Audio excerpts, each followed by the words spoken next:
है everyone. So budget कल government का आने वाला है और उससे पहले एक रिपोर्ट आती है जिसका जिक्र मैंने अपनी लास्ट वीडियो में की थी, यानी मैं इकोनॉमिक सर्वे की बात कर रहा हूँ। तो सबसे पहले इकोनॉमिक सर्वे की अगर मैं बात करूँ तो इकोनॉमिक सर्वे एक्चुअली होता क्या है।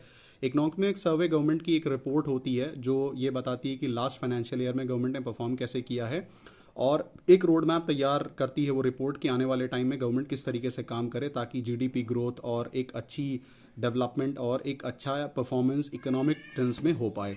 अब अगर इकोनॉमिक सर्वे की अगर हम बात करें तो इसको इकोनॉमिक डिवीजन प्रिपेयर करता है जो कि डिपार्टमेंट ऑफ इकोनॉमिक अफेयर का पार्ट होता है और इसको इस पर्टिकुलर डिपार्टमेंट को लीड करते हैं जो चीफ इकोनॉमिक एडवाइज़र हैं, जैसे करंट टाइम में भी अनंथा नागेश्वरम हैं।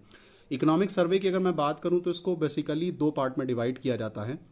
एक पार्ट जो होता है वो मैक्रो इकोनॉमिक फैक्टर्स पे बात करता है कि मतलब दुनिया भर की इकोनॉमी का इंडियन इकोनॉमी पे क्या इम्पैक्ट पड़ रहा है और उसकी वजह से इकोनॉमी किस तरीके से परफॉर्म कर रही है, जो मैक्रो इकोनॉमिक फैक्टर्स होते हैं उस पर पूरा डिस्कशन करते हैं। दूसरी अगर मैं बात करूं जो इकोनॉमिक सर्वे का सेकंड पार्ट होता है वो बेसिकली एजुकेशन पे, पावर्टी पे, इन्फ्लेशन पे, जीडीपी ग्रोथ पे, इन सारी चीज़ों पे बात करता है। अब अगर इकोनॉमिक सर्वे की मैं बात करूं तो जो रिपोर्ट आज प्रेजेंट हुई है उसके 10 मेन इंपॉर्टेंट पॉइंट हैं।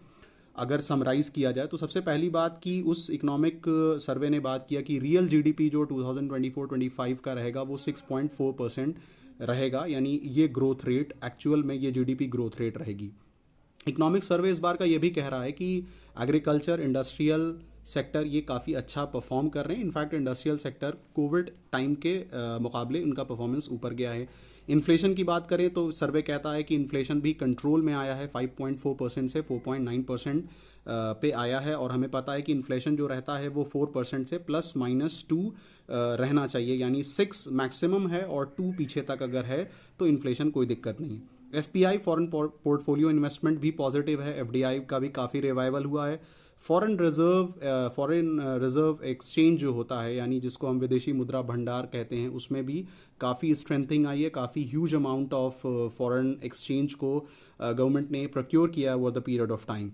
बैंकिंग सेक्टर की और साथ ही साथ अगर इंश्योरेंस सेक्टर की बात करें तो इसमें काफ़ी स्टेबिलिटी आई है, जिसमें हम देखते हैं कि नॉन परफॉर्मिंग एसेट्स जो हैं उसमें काफ़ी गिरावट आई है, यानी फाइनेंशियल ईयर 2018 के मुकाबले सितंबर 2024 में 2.6% ये नॉन परफॉर्मिंग एसेट आया है। एक्सपोर्ट में काफ़ी ग्रोथ आई है।